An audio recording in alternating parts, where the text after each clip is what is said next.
We have all heard the story of Noah's Ark and the Great Flood. God was furious at his creation for their wickedness and decided to kill them all in a cataclysmic deluge. But Noah was the exception. He was a righteous man and he walked faithfully with God, so Noah was chosen by God to create an ark. On this ark, he was supposed to take with him his family and 2 of every animal. He built this ark and the flood lasted for 40 days and 40 nights. After the flood, every living thing had perished, and he went on to rebuild civilization and repopulate the earth. This is, of course, the story you hear in Sunday school, but it's not very accurate.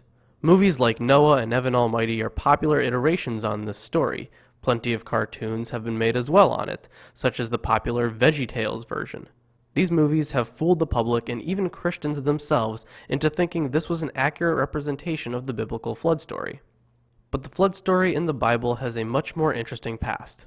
In the narrative, there are contradictions, discrepancies, and linguistic oddities that point to a much deeper history.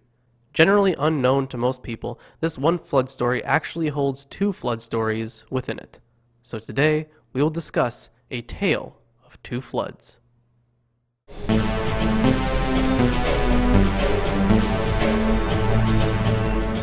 Usually unnoticed by Christians and even many atheists, the flood story contains contradictions that cannot be reconciled, but it requires reading the actual text. The popularized versions usually tell us this flood lasted for 40 days and 40 nights, referencing Genesis 7:4.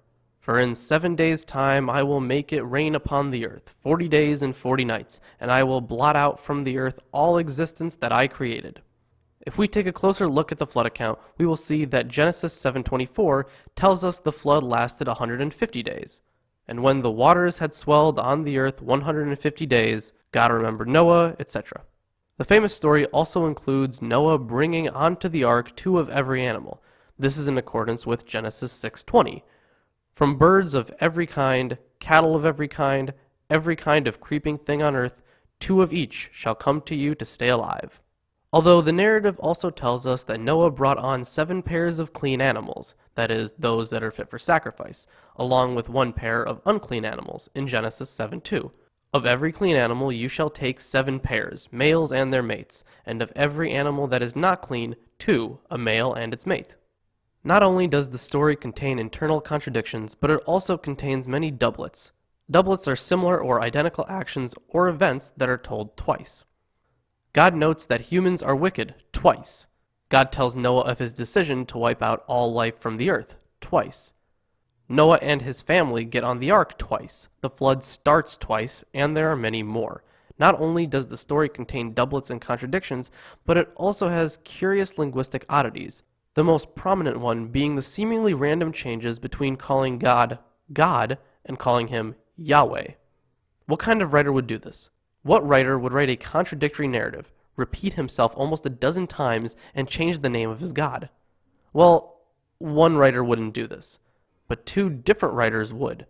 We can actually separate the story into 2 distinct pieces and get 2 entirely different yet complete flood stories.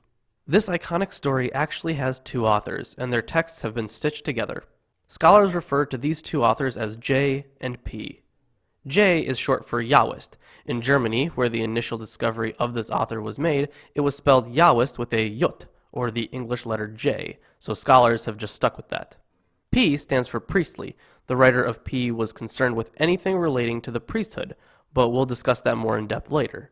There was also another writer that would have influence on our current text of Genesis as well. This writer is usually referred to as E, since he commonly referred to God as Elohim. Using methods like finding doublets, contradictions, and linguistic changes, scholars were able to figure out the writers of Genesis, and for that matter, the Torah. E, however, took no part in writing the flood story, so he won't be discussed here. If you want to learn more about the authorship of the Torah, though, I recommend picking up Richard Elliott Friedman's Who Wrote the Bible to get you started. We can separate these stories and put them side by side and do some comparing and contrasting. So that's exactly what we're going to do. First, let's take a look at J's account of the flood. According to the J text, Yahweh realizes humanity is evil. He then regrets having created humans and decides to wipe them all out, all except Noah. Yahweh informs Noah that he will flood the world with rain in 7 days and tells Noah to enter the ark. Noah is to bring along 7 pairs of clean animals and birds, and 1 pair of unclean animals to repopulate the planet. He also brings along his family, which includes his 3 sons. Yahweh closes Noah into the ark, and the rain starts. The flood lasts for 40 days and wipes out all life from earth. When the rain stops, Noah opens the window and sends out a dove repeatedly, looking for dry land. When he finds the dry land, he removes the top of the ark. Noah then offers a sacrifice to Yahweh, hence the 7 pairs of clean animals, and Yahweh enjoys their sweet smell, helping him decide never to flood the earth again. Noah then plants a vineyard and gets drunk. His sons, Shem and Japheth, cover his nakedness, but Ham does not. When Noah awakens, he blesses Shem and Japheth, but curses his youngest son Canaan, not Ham. Notice how this story is complete with animals on the ark, the duration of the flood, the doves sent from the ark to check for land, the sacrifice to Yahweh, the blessings of Shem and Japheth, and the cursing of Canaan. We can now take a look at P's account. Noah is a righteous man. When God sees that the world is violent and destructive, he tells Noah to build an ark with specific measurements and bring 1 pair of each species on the ark, and that God will make a covenant with him. The flood takes place on the 17th of the 2nd month, when Noah is 600 years old. Once in the ark, God opens up the gates to the waters of the heavens and the waters of the depths, and the world is flooded up to 15 cubits high, killing every living thing on earth. The flood lasts for 150 days. God then closes the floodgates, and the waters begin to recede. On the 17th of the 7th month, the ark rests on Mount Ararat. The waters kept receding until the 1st of the 10th month, when the mountain tops became visible. At this point, Noah sends out a raven to go back and forth until it finds dry land. On the 1st of the month, in the 601st year of Noah's life, the water was gone. On the 27th of the 2nd month, a bit more than a year later, the land was dry.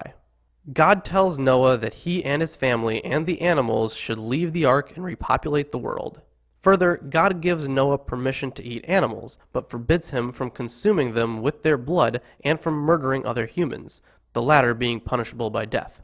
God then makes a promise of a covenant with Noah, including never to flood the world again. The covenant is to be marked by the creation of the rainbow. Noah lives 300 more years and dies at age 900. This story is also complete in its own way. It shows the building of the ark, the number of animals to be brought with, and the duration of the flood. Along with the similarities that explain the occurrence of nearly a dozen doublets, it can clearly be seen that there are some key differences from J's story and P's story. J says Noah brought on 1 pair of unclean animals and 7 pairs of clean animals. P says Noah brought on just 2 of each kind. J's flood story lasts 40 days. P's flood lasts 150 days, with the land finally drying a year after the flood began. J has Noah send out a dove. P has Noah send out a raven. J calls God Yahweh. P calls him God. J's deity can regret. P's deity lacks any anthropomorphic qualities. J has no concern for dates, measurements, or ages, and P is filled to the brim with those. After separating this one story into 2 distinct and complete stories of the same event, we can now understand why the contradictions occur. We finally see why so many points of the story appear twice, and we can grasp why the name of the deity changes at seemingly random times.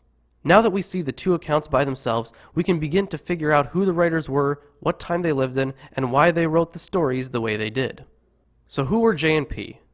Let's begin with the earlier writer, J, the Yahwist. We can tell a lot about who the authors were just from examining their writings. Just as the authors of the New Testament were writing to push a certain view, so were the authors of the Old. For a long time, the people of the southern kingdom were able to hold their own against attacks from the Assyrians.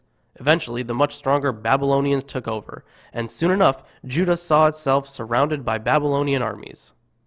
Many of the Jews were carried off to exile in Babylon. This was in 586 BCE. These exiled Jews were not able to return until Babylon was conquered by the Persian ruler Cyrus in 539 BCE. Some of these Jews returned, and by 516 BCE, they had rebuilt the temple in Jerusalem. J probably puzzled as to how their all-loving God could do such a thing like allow them to be exiled, so J wrote a divine narrative that stressed the importance of following the law, because he figured the only reason God allowed this was because of anger at the Jews. J, probably living in post-exilic Babylon, took many ideas from surrounding mythologies to construct his flood narrative. but we'll get to that. The point is, J was a post-exilic Jew that wanted to rationalize the Babylonian captivity that had just ended. In his narratives, we can see what happens when the Jews didn't follow God's law as precisely as he wanted. In the flood story, they all died. Now we are left to explore P, the priestly source, and why he wrote his narrative. P was definitely writing after J and E, and he most likely wrote his narrative in response to J-E. In J and E, Aaron played a minimal role. When we did see Aaron, he would do things like humbly address Moses as "my Lord." He also did nothing to stop the building of the golden calf. In fact, he helped the people build it. The J and E stories didn't emphasize sacrifice, which, for a priest, would have been their livelihood. What were the Aaronid priests supposed to do? They wrote a Torah of their own. P was one of these Aaronid priests, and he needed to write rules and instructions for everything priestly, as well as turn Aaron, who he believed to be his ancestor, into one of the heroes. In J-E, stories would often say things like, "And Yahweh said unto Moses," so P would often make it, "And Yahweh said unto Moses and Aaron." In J-E, the miracles performed in Egypt were done with Moses' staff, but the author of P made it Aaron's staff. We now have a good understanding of why P wrote his alternative version. What was the purpose of P's rewrite of the flood story? J's version included animal sacrifice, which, in P's mind, was a right reserved only for priests. J needed the 7 pairs of clean animals because if he didn't have them, any sacrifice would lead to the extinction of that animal. For P, no one would be able to sacrifice until the consecration of Aaron. In J, the flood came from the rain. In P, it was a cosmic crisis where the windows of heaven were opened. Both of these writers were pushing their view of God, wickedness, and sacrifice, but both of them also modeled their stories from the existing flood stories in Babylon, primarily the Epic of Gilgamesh. God, or several gods in the Gilgamesh account, decided to destroy humankind because of its wickedness and sinfulness. A righteous man was directed to build an ark to save a limited and select group of people and all species of animals. Noah received his orders directly from God, Utnapishtim from a dream. Both arks were huge, although their shapes differed. Noah's was rectangular, Utnapishtim's was square. Both arks had a single door and at least one window. A great rain covered the land and mountains with water. The biblical flooding was 40 days and 40 nights, while the Gilgamesh flood was much shorter, 6 days and 6 nights. Birds were released to find land, a raven and 3 doves in the biblical account, a dove, swallow, and raven in the other. After the rain ceased, both arks came to rest on a mountain. Sacrifices were offered after the flood. God was, or gods were, pleased by the sacrifices, and Noah and Utnapishtim received blessings. Noah's blessing was to populate the earth and have dominion over all animals. Utnapishtim's was eternal life. God, or the many gods, promised not to destroy humankind again. These writers spent a lot of time in the region and have learned about the stories the people there believed. They must have learned about their creation, and they certainly must have heard their flood story. We now see why J and P wrote their narratives the way they did. They wrote to push different views on God and sacrifice, but they both used the flood myth of the region to construct their story. Later, these flood stories were put together by a redactor, or multiple redactors. This person or group of people is referred to as R. For the purposes of this video, we will assume it was one person to keep it simple. R recognized both of these flood stories, but didn't really want to cut either one, so he cleverly stitched them together. These stories had many similarities, but also blatant differences. The J flood story was about 40 days of rain. The P flood story was about a year-long cosmic crisis. The J story had 14 of the clean animals and 2 of the unclean. The P story had 2 of each. The J story had Noah sending out 3 doves, or 1 dove 3 times. The P story had 1 raven.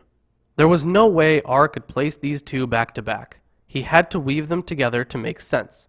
Now the rain in J appeared to be nothing more than another reference to the waters that were spilling through the cosmic firmament of P.